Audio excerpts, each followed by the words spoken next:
मुंबई शहराच्या हितामध्ये आणि त्याचबरोबर माझ्या मतदारसंघाच्या विकासाच्या कामांसाठी घेतलेला हा निर्णय आहे। आणि विशेष करून मुंबई शहरामध्ये ज्या पद्धतीने झपाट्याने विकास कामे होत आहेत त्याच पद्धतीने घाटकोपरमध्ये देखील होणे अपेक्षित आहे, म्हणून हा आलेला विचार आहे। आज या ठिकाणी आमच्या घाटकोपर तालुक्याचे आमदार माननीय पराग शाहजी यांच्या नेतृत्वामध्ये घाटकोपरमध्ये संघटनेचं त्या ठिकाणी त्यांचं काम जे चालू आहे त्या कामाच्याशी आपण देखील संघटित व्हायला पाहिजे असा विचार देखील माझ्या मनामध्ये आला, म्हणून हा घेतलेला मी निर्णय आहे। तिकडे बैठकीत होतात मात्र तोपर्यंत वाटलं नव्हतं का की आज खरं तर उमेदवारी भरायला फक्त 40च राहिले, तेव्हा अगोदर तुम्हाला हे सगळं माहिती नाही? आता त्या पक्षात असताना अपेक्षित तसा प्रतिसाद जो आहे तो त्या सगळ्या चर्चेमध्ये आला नाही, किंवा आपल्या संघटनेमध्ये असणारी आपली जी लोक आहेत त्यांना कुठेतरी आपण न्याय देऊ शकलो नाही, ही पण एक बाजू राहिली।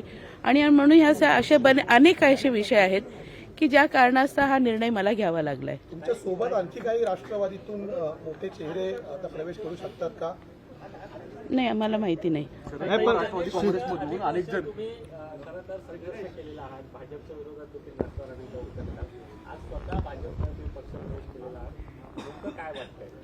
बघा, आम्ही शेवटी राजकारण जे करतो हे विकासासाठी करतो। आपला मतदारसंघ त्या ठिकाणी विकसित व्हावा आणि त्याचबरोबर आपल्या मतदारसंघामध्ये राहणाऱ्या सर्व लोकांना अपेक्षित होणारी कामं जी आहे ती झपाट्याने व्हावे यासाठी आम्ही लोकप्रतिनिधी म्हणून प्रयत्नशील असतो। पण अशा परिस्थितीमध्ये जर आपल्या लोकांना अपेक्षित असणारं काम आम्ही जर देऊ शकत नसू, आणि आज गेल्या काही वर्षांमध्ये आपल्या सर्वांनाच ही गोष्ट मान्य करावी लागेल की ज्या पद्धतीने आज भाजपच्या माध्यमातून या शहराचा विकास होत आहे तर त्यामध्ये कुठेतरी आम्ही देखील त्यामध्ये संघटित व्हायला पाहिजे या विचाराने मतदारसंघातल्या लोकांचा विचार घेऊन आज हा निर्णय मी घेतला। राष्ट्रवादीकडून उमेदवारी मिळाली असती तर त्यांच्यासोबतच पुण्यामध्ये सुद्धा युतीची चर्चा सुरू झालेली होती। दिशा कुठेतरी चुकले का शरद पवार गटाची?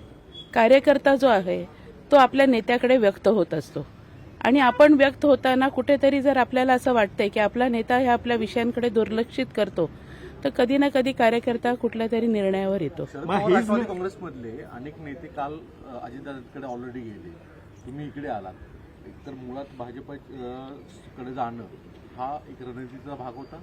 पूर्ण डॅमेज जे होते ते याच्यामध्ये शरद पवार राष्ट्रवादी काँग्रेस बरोबरच दुसरीकडे काँग्रेस म्हणजे उबाठ आणि मनसेला सुद्धा मराठी वोट बँकवरचा हा फटका बसेल? नाही, ह्या विषयावर मी भाष्य करण्याऐवजी मला वाटतंय राजकारण हे राजकारणाच्या ठिकाणी आहे।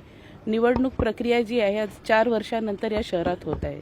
लोकप्रतिनिधी त्या वॉर्डामध्ये निवडून यावा, त्या वॉर्डाचा विकास व्हावा याच्यासाठी सर्वच पक्ष प्रयत्नशील आहेत।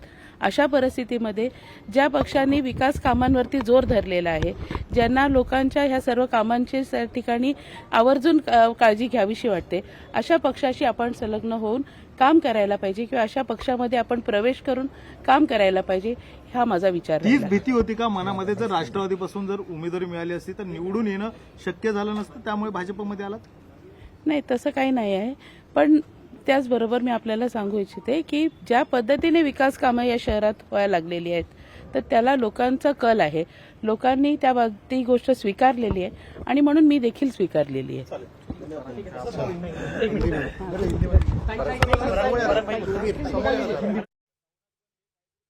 भाजपामध्ये पक्षप्रवेश केल्याचं या ठिकाणी राखी जाधव म्हणतायत। अपेक्षित प्रतिसाद न मिळाल्याने भाजपामध्ये गेल्याचंही या ठिकाणी राखी जाधव यांनी म्हटलंय।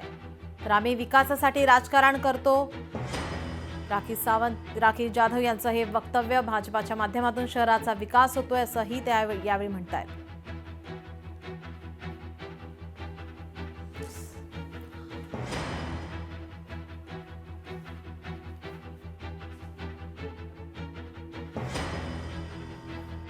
के कारण घाटकोपर के लोगों को कभी कभी हम शायद न्याय नहीं भी दे सकते थे। मैं राखी जी के साथ लास्ट 1-1.5 महीने से संपर्क में था और मैं खुशी है कि भाई उन्होंने भी हमारे साथ हमारी पार्टी में जुड़े हैं और देवेंद्र जी और नरेंद्र भाई की आगेवानी में जो उनके कार्य हो रहे हैं, विकास के कार्य हो रहे हैं, उसमें मेरे को एक सक्षम हाथ और मिला। हम हमारे घाटकोपर का विकास और ज़्यादा अच्छी तरह कर सकेंगे। इसके लिए मैं राखी जी का भी धन्यवाद चाहता हूँ और पार्टी के वरिष्ठों का भी धन्यवाद चाहता हूं कि उन्होंने मेरी मांग स्वीकारी।